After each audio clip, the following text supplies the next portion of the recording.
Hi, class. I am going to be reflecting on the interview that me and my podmates did. I'm Molly Hagan, and my podmates Joseph Borkin and Maria Quezada interviewed a cisgender heterosexual woman in her mid 30s who underwent assisted reproductive technologies as a way to conceive her children. Um, it was a phenomenal interview. The interviewee was incredibly knowledgeable and very open and transparent, almost like a poster child for in vitro fertilization or intrauterine insemination processes. And I will be personally using her as a resource if I come across this in my practice. As, like I said, she's very knowledgeable and has a really big heart for helping other women going through similar treatments or, couples going through similar treatments. So she shared that her and her husband, who were high school sweethearts, got married and later decided that they wanted to start a family, really focused on conceiving a child naturally, on a very structured basis for about a year, and started realizing that it wasn't working. She wasn't getting pregnant, and went and sought help for the situation to see what their options were. They went to a specialist and learned of intrauterine insemination and other in vitro fertilization processes that involved a lot of hormones, timing of ovulation, and then the artificial insemination, which is the IUI. So they went through those processes and found pretty early success down that journey of the assisted reproductive technologies, and she was able to carry full term with their first daughter. A couple years later, they decided that they wanted to grow their family and try to have a second child. And so they went to what had worked before. They sought the same doctor and went through the same processes of IUI, timing ovulation, a lot of hormonal medications, estrogen medications to help her body be the most receptive, and ended up experiencing 5 failed IUI procedures. She then paused, and this was a big part of her message, was how important it is to advocate for yourself as a patient. She paused after the 5th failed, and I hate to say failed or success, but in this context, it's just about the primary objective. I feel like to imply failed or success sounds like it's towards the character of the person, and I don't at all mean that in that sense. But so they had experienced 5 unsuccessful tries with the IUI, the process that had worked before, and she realized the need to advocate and asked the doctor, is there anything else that they should be doing? They weren't quite prepared to go into the next more expensive phase and more physically and emotionally demanding process of in vitro fertilization. Of course, she was now pretty aware of it, but really wanted to find out, was there continued push to find success in the IUI treatments worth it? And so one of the statements that she kind of quoted herself on repeatedly throughout the interview was she turned to the doctor and asked her physician what would you suggest if I was your daughter? What would you suggest I do if I was your family member?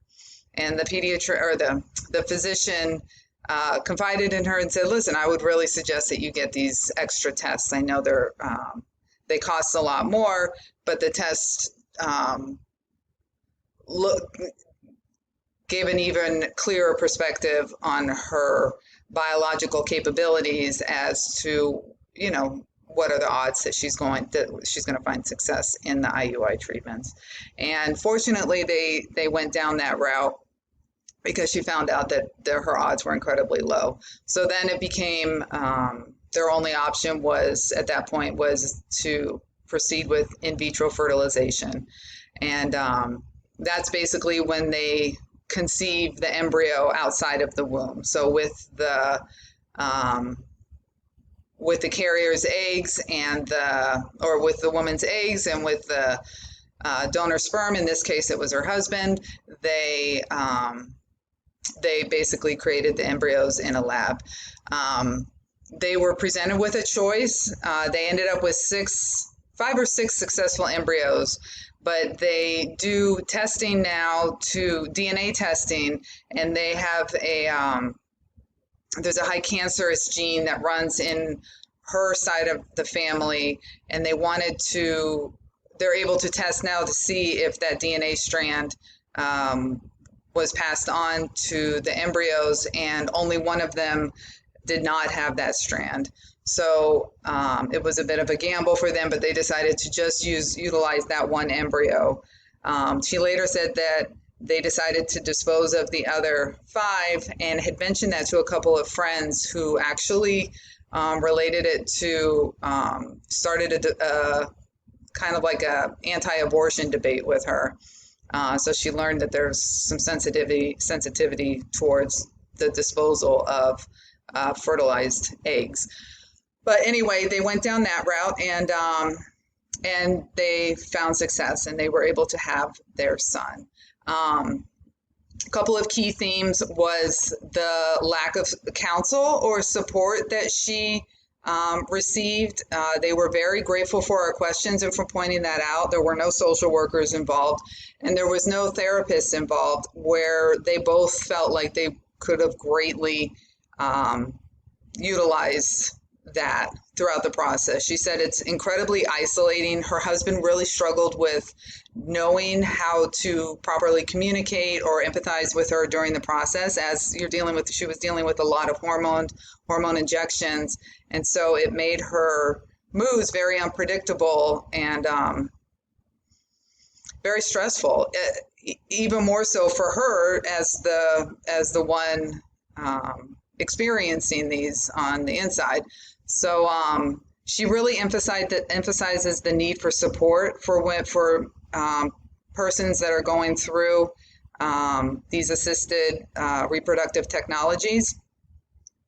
That you really, as a therapist, you really want to, if you get an opportunity to work with somebody, you really want to help that individual resource and build a very strong network for their road ahead.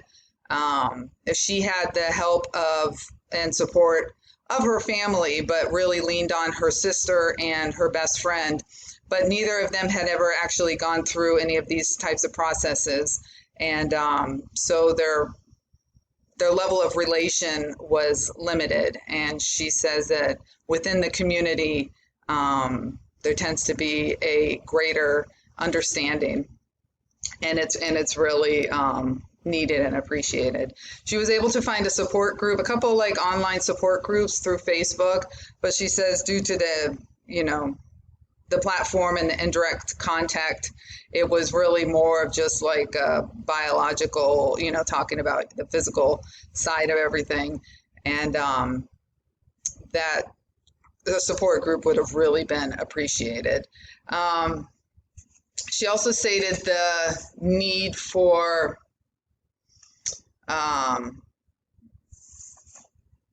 emphasizing they ended up through the process going to marriage counseling, because they were actually right around the time of their 7-year marriage mark, 6, 7, 8-year marriage mark. So it was already a stressful period in their relationship, on top of all the pressure to conceive and all of the emotional and physical adversities that they were facing. But like I said, she said that there's a great need for support. There's a great need to network and connect women or individuals who have or plan on undergoing these procedures. And it is a very viable option that we have afforded to us today. Thank you.